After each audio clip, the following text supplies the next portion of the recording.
Y ha llegado el momento de empezar la segunda etapa de nuestro viaje. En el capítulo anterior habíamos acabado en Ciudad Trigal, así que salimos de Ciudad Trigal por la salida norte.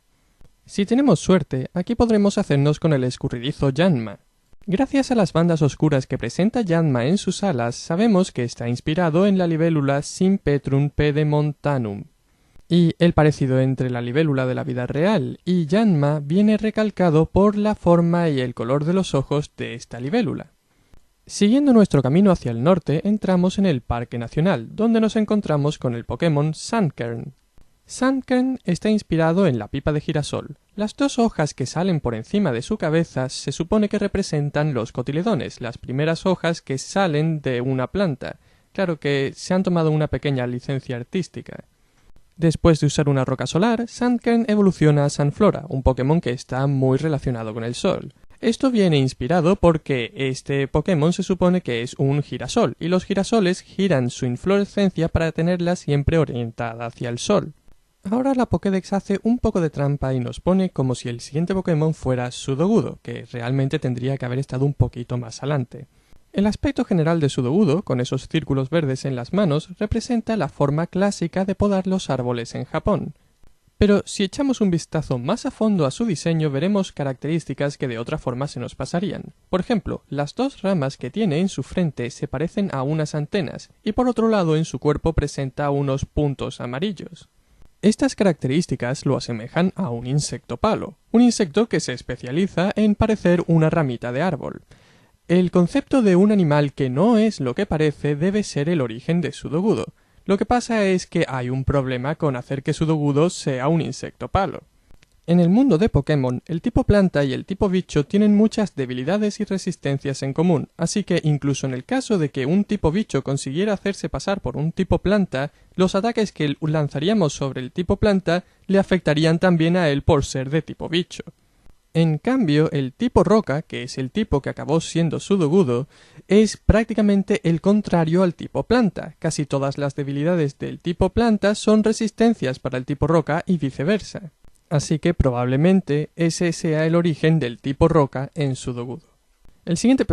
¿Qué hace Wobbuffet aquí? Wobbuffet no es capturable hasta mucho más adelante. Bueno, esta es una de las cosas más extrañas que hace la Pokédex de Johto. Bueno, en lo que se refiere a su diseño, de entrada tenemos que la cara de Wobbuffet se parece a unos juguetes que se parecen a tentetiesos que son tradicionales en Japón. Estos juguetes son una especie de amuleto que representa la perseverancia, porque siempre que los tumbas se ponen de pie. Otro elemento importante en el diseño de Wobbuffet son los sacos de boxeo hinchables, que siempre que les pegas un puñetazo vuelven a ponerse de pie sin haber sufrido ningún daño.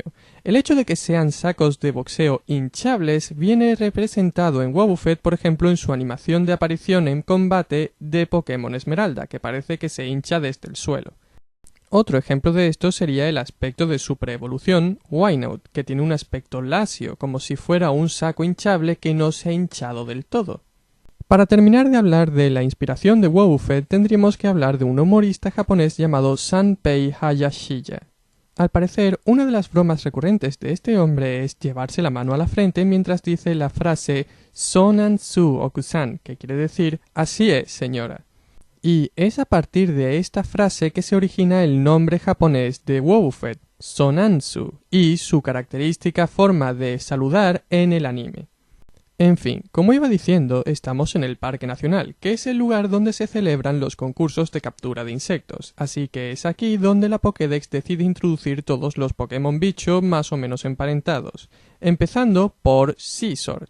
En parte, el aspecto de Scizor podría estar inspirado en Alien Baltan, uno de los enemigos más recurrentes de la franquicia de Ultraman. Esta cosa me daba pesadillas cuando yo era chico. Pero, ¿cuál es el equivalente de Scizor en el mundo real? Para contestar a esta pregunta tenemos que fijarnos en una característica muy específica del diseño de Scizor, su primer par de alas. Este tipo de alas se llaman hemielitros, que quiere decir alas que están endurecidas hasta la mitad, más o menos. Este tipo de alas solo aparecen en un suborden de insectos conocidos como los heterópteros. Con estas pistas podríamos decir que Scizor está inspirado en una chinche asesina, que, al igual que la mantis, que era el origen del diseño de Scyther, es un insecto depredador. El siguiente Pokémon de tipo bicho de la lista sería Heracross, que está inspirado en el escarabajo rinoceronte japonés, un insecto muy popular en los combates de insectos, lo que da origen al tipo lucha de Heracross. Con nuestros nuevos insectos a buen recaudo llegamos a Ciudad Iris, donde nos enfrentamos a Morty y conseguimos la cuarta medalla, lo que nos permite usar Surf fuera del combate, y esto nos permite explorar el resto del mapa en el orden que nosotros prefiramos. Así que las siguientes entradas en la Pokédex representan los Pokémon que se encuentran en los alrededores de Ciudad Iris. Empezando por el sonriente Aipom. La mano que se encuentra en el extremo de la cola de Aipom es una representación exagerada del concepto de una cola prensil. Los monos de colas prensiles son capaces de utilizarlas para colgarse de las ramas de los árboles. Esta característica es exclusiva de los monos de América. Teniendo esto en cuenta, el mono que más se parece a Aipom en el mundo real es el mico nocturno, debido a su permanente sonrisa, sus grandes ojos, su cara en forma de corazón y su tripa blanca. Después tenemos a Snubbull, que está inspirado en un cachorro de bulldog inglés de coloración Piebald, que es el tipo de coloración que presenta lunares. Por el contrario, Granbull no presenta lunares, así que el tipo de coloración más apropiado en este caso sería una Solid Blue. El siguiente Pokémon, Stantler, se encuentra en el camino que conecta Ciudad Iris con Ciudad Malva y está inspirado en un ciervo. Concretamente en un ciervo Sika, que es el ciervo típico de Japón. Esto lo sabemos porque este Pokémon se encuentra en los alrededores de Ciudad Malva.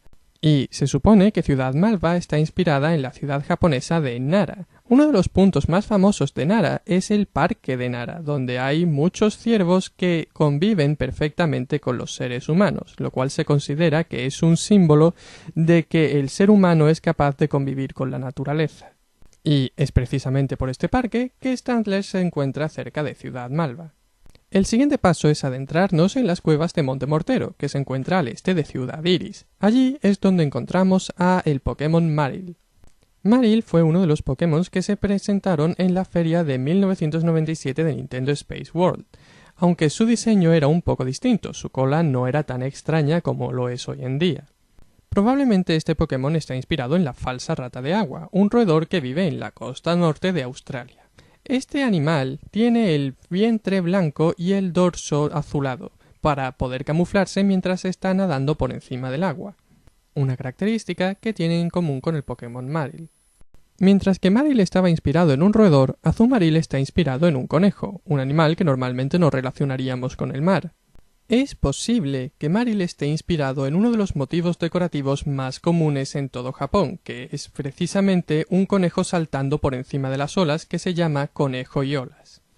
Este motivo aparece dibujado tanto en telas como en porcelana, entre otros lugares, pero nadie sabe con seguridad cuál es su origen, aunque se cree que puede estar inspirado en el relato de la liebre de Inaba.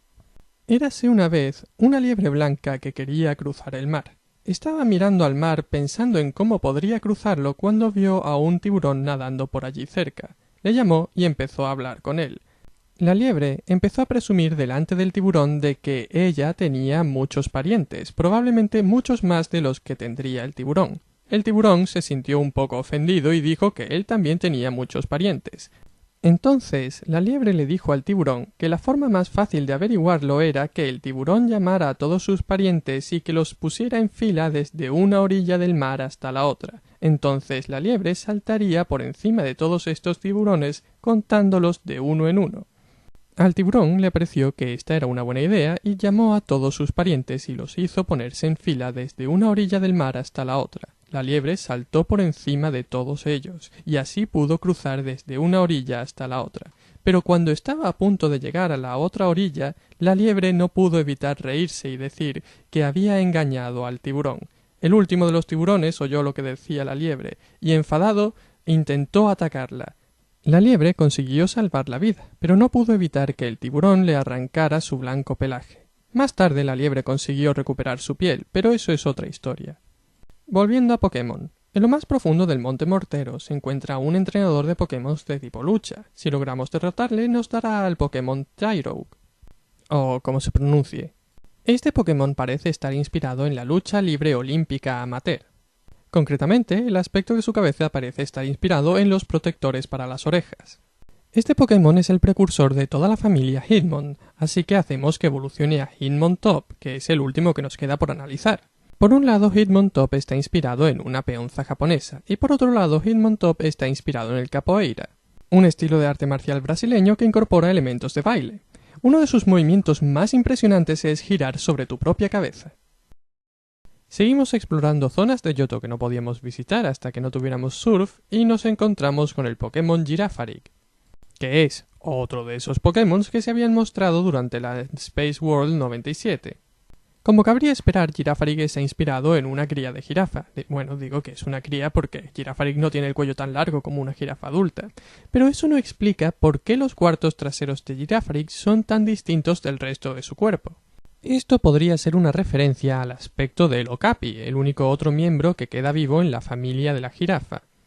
Rasgos que tiene el okapi en común con Girafarig es que la parte de atrás de su cuerpo es oscura y que su cabeza es blanca en su mayor parte. Un Pokémon con un aspecto mucho más familiar es Miltank, que evidentemente está inspirado en una vaca lechera. Y si queremos hilar más fino, diremos que está inspirado en la variedad Holstein Friesian. Cambiando un poco de tema. Como este es el momento en el que podemos entrar en Torre Quemada y por lo tanto es el momento en el que podemos encontrarnos con Magmar, este es el momento en el que la Pokédex decide introducir a todos los Pokémon de tipo huevo humano y a sus crías en el caso de que las haya. Todo lo que dije sobre estos Pokémon sigue manteniéndose para sus crías, pero hay algunos detalles que quiero comentar. Por ejemplo, Magby puede estar inspirado en un Karura y su máscara igual que Magmar, pero también podría estar inspirado en la máscara de Hyotoko, que se supone que representa a un hombre que está soplando para encender unas brasas, lo cual lo relacionaría con el tipo fuego. Por otro lado, la cabeza de este personaje es abultada, como la cabeza de Magby.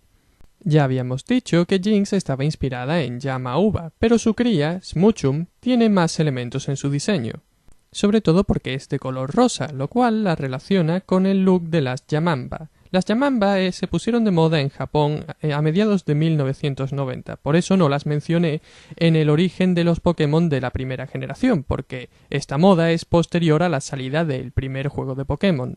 Las Yamamba solían ponerse mucho maquillaje para parecer muy morenas, pintarse los labios de un color rosado y ponerse una peluca rubia. Todo esto encaja con la descripción de Smoochum. El último de los bebés introducidos en esta generación fue Elekid, que claramente parece un enchufe. Pero quiero aprovechar esta oportunidad para hablar de algo que a lo mejor tiene que ver con el diseño de Mr. Mime. Me refiero a la máscara de Otafuku, cuya forma y aspecto general se parecen a la cabeza de Mr. Mime. Y para terminar con el asunto de las máscaras, podríamos decir que Abra se parece tanto en su color como en la forma de su cabeza a la máscara del zorro dorado, y por otro lado, la máscara del zorro anciano se parece a Alakazam. Utilizando Surf, llegamos a una zona de las ruinas de Alpha que antes no podíamos explorar, donde nos está esperando el Pokémon Smeargle, uno de mis Pokémon favoritos. Es tan interesante porque puede utilizar el movimiento esquema para aprender cualquier otro movimiento.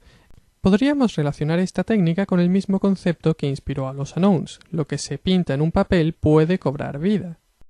En lo que a su aspecto se refiere, Smeargle está inspirado en el estereotipo de los artistas, con su boina característica. Pero todavía queda averiguar cuál es el origen de la parte animal de Smeargle. La pista nos la da el pincel que utiliza Smeargle, que está inspirado en el Maobi, el tipo de pincel que se utiliza en China para hacer caligrafía y que está hecho de pelo de cabra. Lo único que queda por hacer es revisar las distintas variedades de cabra que existen, y nos damos cuenta de que las cabras Boer tienen siempre los ojos manchados de marrón igual que las orejas e igual que un collarín alrededor del cuello. Todo esto lo tienen en común con Smeargle. También en esta zona de las ruinas alfa encontramos a Natu, un pájaro que la Pokédex nos dice que no es muy bueno volando, así que nos está dando una pista de que el animal en el que está inspirado no es un pájaro volador sino un pájaro terrestre. Concretamente con la perdiz Roll Roll, con quien comparte esa forma tan redondeada y ese color tan característico verde con alas rojas. Esta coloración es muy llamativa en las hembras, como la que veis en la foto. Los machos tienen una coloración parecida pero más metalizada, y lo más importante es que presentan una cresta de plumas roja que encontraría un equivalente en el diseño de Natu. Satu, por su parte, más que en un animal real, está inspirado en los tótems del pájaro del trueno de las culturas indígenas norteamericanas.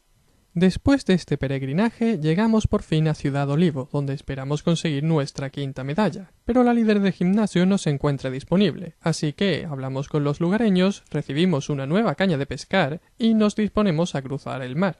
Esta caña de pescar es mucho mejor que la anterior y eso nos permite conseguir al Pokémon Qwilfish, que también había aparecido en la demo que nos habían presentado en Space World.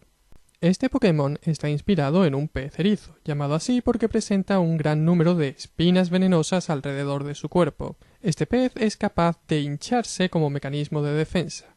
Me gusta el detalle de que Qwilfish tenga unos labios grandes como los de este pez.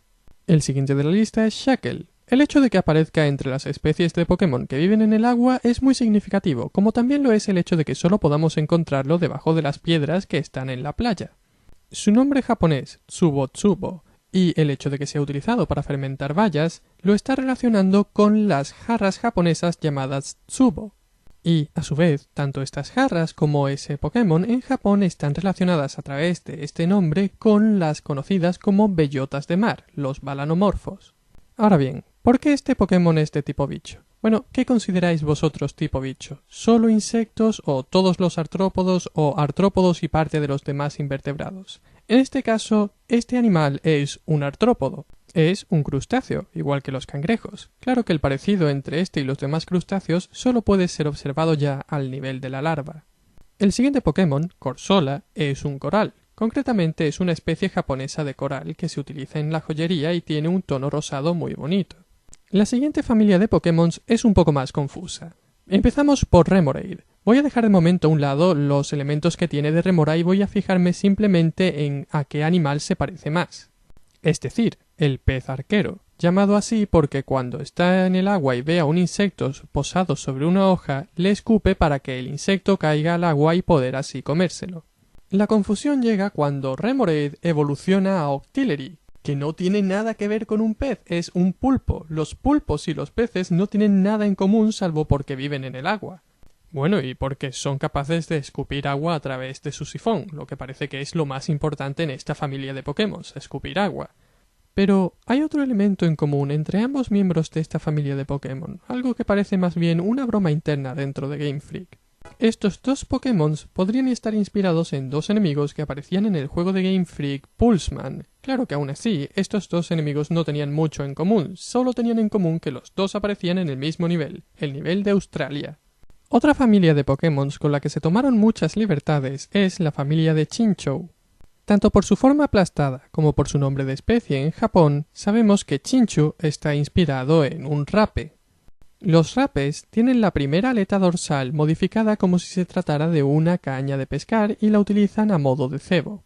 Por otro lado, tienen modificadas las aletas pélvicas y las utilizan para desplazarse por el fondo marino sin tener que nadar, como si fueran patas. Estas características son observables en Chinchou, pero Chinchou no modifica su primera aleta dorsal, sino que modifica su aleta caudal a modo de caña de pescar.